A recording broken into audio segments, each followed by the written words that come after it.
ফুল আনলাম তো কথায় আছে কারো পৌষ মাস কি কারো সর্বনাশ। আমতরকাটা এবং মঠবাড়িয়া বটারে নিয়ে তিনবার মেকআপ করছে শান্ত কুমারের অনেক খেলা মনুষ্কা দই খেয়েছিল আমি রসমান মাঠাই নমস্কার গাইস, সবাই কেমন আছেন? আশা করি সবাই ভালো আছেন। হ্যাঁ, আমিও ভালো আছি। সবাইকে জানাচ্ছি শান্ত কুমার এবং শান্ত অফিসিয়ালের পক্ষ থেকে শুভেচ্ছা অভিনন্দন। তো আজকে একটি ব্লগ নিয়ে আসছি। ব্লগটি হলো মামা বাড়ি থেকে চরদোয়ানি যাব। তো চরদোয়ানি আমার মৌসুত ভাইদের এবং বোনকে আনতে যাব। তো আপনারা দেখতে থাকুন ফুল ভিডিওটি, আশা করি আপনাদের ভালো লাগবে। তো আমি যাচ্ছি, সাথে ছোটো মামা যাচ্ছে, ছোটো মামা আসতে আসে, সে বের হইতে আছে। তো দেখতে থাকুন ফুল ভিডিওটি। ধন্যবাদ সবাইকে। মামা বাড়ি যাবার পথে দেখলাম এক জায়গায় কাশফুল হয়েছে, তো সেইখান থেকে এই যে কাশফুল আনলাম। তো কাশফুলের একটা অন্যরকমের একটা সৌন্দর্য আছে, লুকটাই অন্যরকম লাগতেছে এই যেই।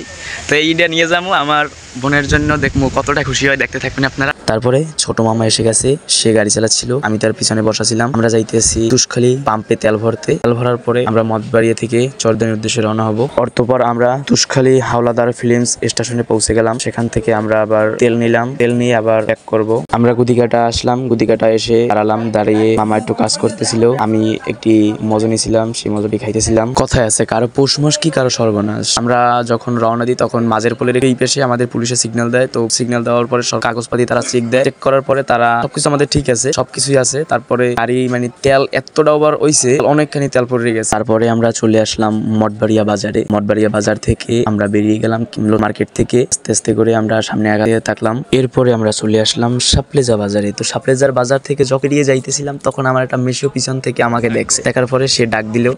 গাইস, সাপলাজা বাজার থেকে যাওয়ার পথে এক মেশো আবার ডাক দিল, স্পিড কিনে দিল। আর মামার সে চা খাইতেছে, আমি গাড়ির পাশেই আছি। এরপরে দেখলাম সুন্দর একটি মনোরম পরিবেশ দৃশ্য, দুই পাশে ধানের বীজ লাগানো, মধ্য থেকে সরু রাস্তা, তার পাশে অনেক সুন্দর প্রাকৃতিক দৃশ্য।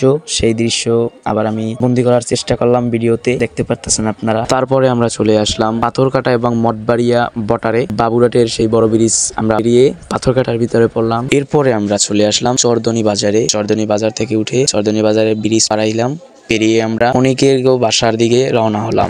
অবশেষে পৌঁছে গেলাম চরদোয়ানি।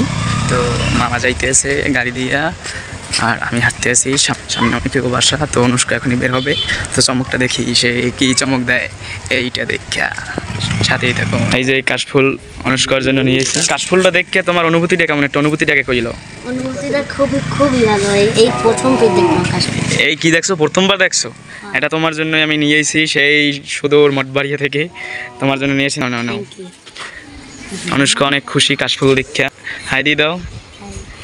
ভালো একটা কথা কি মানে অনুষ্কা সে মেশো মানে কইতেছে মানে যে মজা করতেছে তো যাইবে না, কিন্তু অনুষ্কা এলে গিয়া কান্না করছে। কান্না করার পর মেকআপ যা করছে, সে মেকআপ গেছে, সেই মেকআপ উঠছে পরে এখন আবার নতুন করে মেকআপ করছে। মেকআপ টেকআপ এই কয়বার করতে আছো মেকআপ? হ্যাঁ, কান্না করে আর এই একবার মেকআপ করে, কান্না করে আর একবার মেকআপ করে, এই নিয়ে তিনবার মেকআপ করছে। সেই মেকআপ করছে, আরেকবার মেকআপ করতে আছে, তিনবার মেকআপ করছে। আরো কি করা লাগবে আবার? না যদি আবার মেশো কয় যে যাইবি না, হলে আবার করা লাগতে পারে কি? অনুষ্কার ফাইনাল লুক কেমন? অনুভূতি কেমন লাগতেছে? আর অনুভূতি ভালো লাগছে যে আজকে আমি মামবাই যাবো, তারপর বাবাকে নিয়ে খুব ভালো লাগছে আমার। আজকে প্রথমে মামবাই যাবো, তারপর বাবাকে নিয়ে।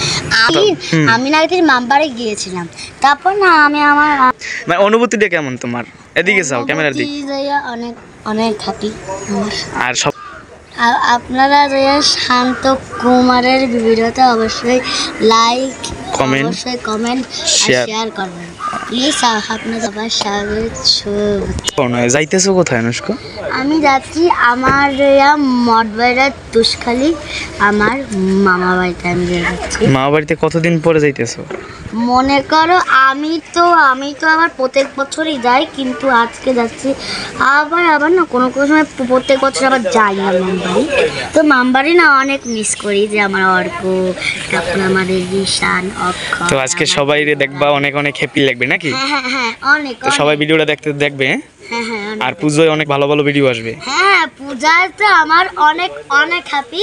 তো পূজায় আপনারা দেখবেন যে আমি কি পড়ি। তারপরে আমি অনিক আর মামা রওনা হলাম, আর মাসি এবং মেশো আর অনুষ্কা তারা সামনে মেশোর গাড়িতে গেছে। আমরা যাইতেছি মঠবাড়িয়ার উদ্দেশ্যে, মামা বাড়িতে যাবো এখন। অনুষ্কা খিদে লাগিয়ে গেছে, আর আমি আমার পছন্দের দই খাইতেছি, এই আমার যে মিষ্টি দই। মিষ্টি দই আর অনেক অনেক অনেক চাইছে দেখতে। এই রসমালাই এই গেছে অনেকের একটা আর আমার একটা, অনেক খাইবে এই জন্য আনছে। এই যে আমরা আবার মঠবাড়ি এসে গেলাম। মঠবাড়ি এসে মেসোমাসি মিষ্টি কিনতেছিল, তারপরে আমি অনুষ্কার অনেক কিছু খাই নিলাম। অনুষ্কা দই খেয়েছিল, আমি রসমালাই খেয়েছি, অনেক সে আবার রসমালাই খাইতেছিল। এই যে তো মানে সেই খুশি দেখতেই বোঝা যাইতেছে। তারপরে এসে গেল আমার পছন্দের খাবার, যেটা না বললেই নয়, মঠবাড়ি গেলে এটা আমার থাকবেই, মাঠাই। মাঠাই আমার কাছে একটা প্রিয় জিনিস, এটা ভালো লাগে খাবারটা, আমি মাঠাই খাইতেছিলাম। এখন সর্বশেষ আর আমাদের সম্পূর্ণ কাজও শেষ, তো মঠবাড়ি থেকে এখন রওনা হব মা বাবার উদ্দেশ্যে। তো এই হলো যে মঠবাড়িয়া বড় মন্দিরের দুর্গাপূজার প্যান্ডেল দেখতে পারতেছেন। এখানেই ভিডিওটি আর বড় করলাম না, ভিডিওটি এখানেই রাখলাম। যে আমার পেজ থেকে দেখছেন, যারা ফলো করেন নাই তারা আমার পেজটি ফলো করবেন, এবং যারা আমার ইউটিউব চ্যানেল থেকে দেখছেন তারা সাবস্ক্রাইব করবেন। সম্পূর্ণ ভিডিওটি দেখার জন্য ধন্যবাদ সকলকে।